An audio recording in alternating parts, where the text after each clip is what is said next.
Okay, so in the previous part we've actually learned how to produce a proper sound with your bow, and we've actually managed to play our very first piece together. But you might have noticed a few problems. In fact, first of all, you might have noticed that the sound that your violin is making might actually not be very good. In fact, it could actually be very bad. But don't worry, that's actually completely normal, particularly at the very beginning. And so today I would like to tell you why this happens and what you can do to fix it. First of all, you have to keep in mind that using your bow to produce a good sound actually requires a very delicate balance between speed and weight.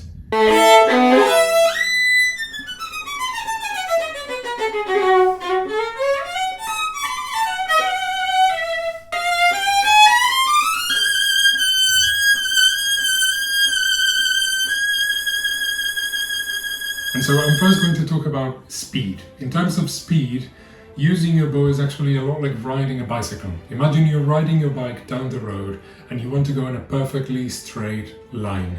If you want to really ride in a straight line, you have to go at a certain speed.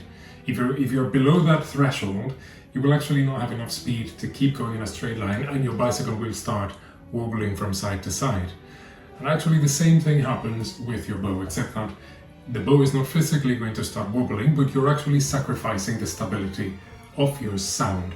That's when all the scratchy noises will start coming out and so on. So speed is something you have to keep your eye on. Chances are your bow is too slow, so try actually adding a little bit more speed in your arm to help stabilize the sound a little more. On the other hand, if we talk about weight is not going to be like riding a bicycle, but it's going to be rather like spreading butter on a piece of toast. And I mean that example deliberately. I want you to imagine exactly what you do when you're spreading butter, likely room temperature butter, on a piece of toast. If you do it too lightly, the butter will just not spread. And if you do it too heavily, you'll go completely through the bread. You'll break the toast in two. But there's that sweet spot right in the middle where you have good contact between the knife and the bread, where everything feels just right and you're able to, nudge the butter all the way to the edge of the bread. That's kind of the same interaction that I'd like you to have between your bow and your violin. Not too heavy, not too light, but actually, in a sense, you're just allowing the weight of your arm to do the work for you. And I mean that deliberately. Don't add pressure. In fact, pressure is a word that I generally try to stay away from, and instead I like to talk about contact. Be in intimate contact with the string. Let your arm do the work for you. Just relax onto the bow, almost as if you're actually hanging from the bow.